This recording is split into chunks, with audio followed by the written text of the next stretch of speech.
Steve. I did the first section on Brazil, and there were three themes that I found important in this section.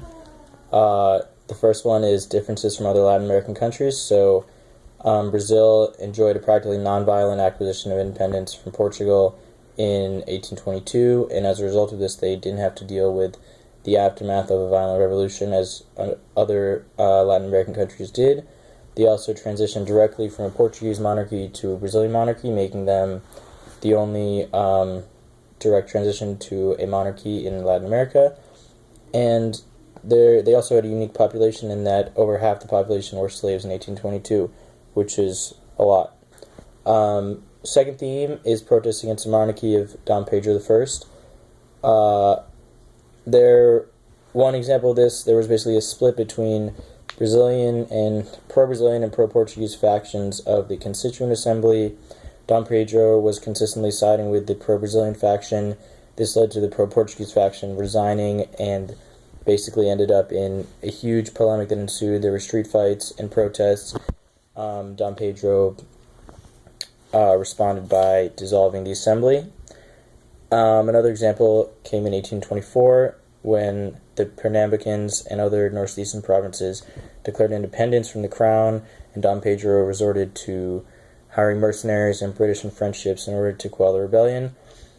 And Dom Pedro was basically just under fire by moderates who wanted more power for the legislature and extremists who wanted autonomy for the provinces for much of his rule. Third theme is British involvement. So as I just said, the British were involved in the quelling of that rebellion. In 1825, there were three agreements. There were a number of agreements between Britain and Brazil, and there were a number of agreements between Britain and Brazil.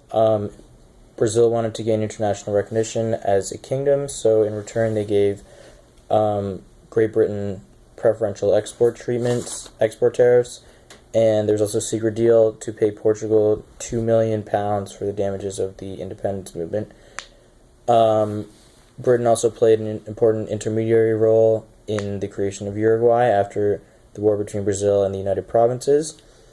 And Brazil and Great Britain agreed that Brazil would ban slavery, and Great Britain basically wanted this because they had banned slavery in the West Indies, and their exports were in competition with Brazil, so if Brazil did not ban the slave trade, then their exports would be much cheaper than Great Britain's.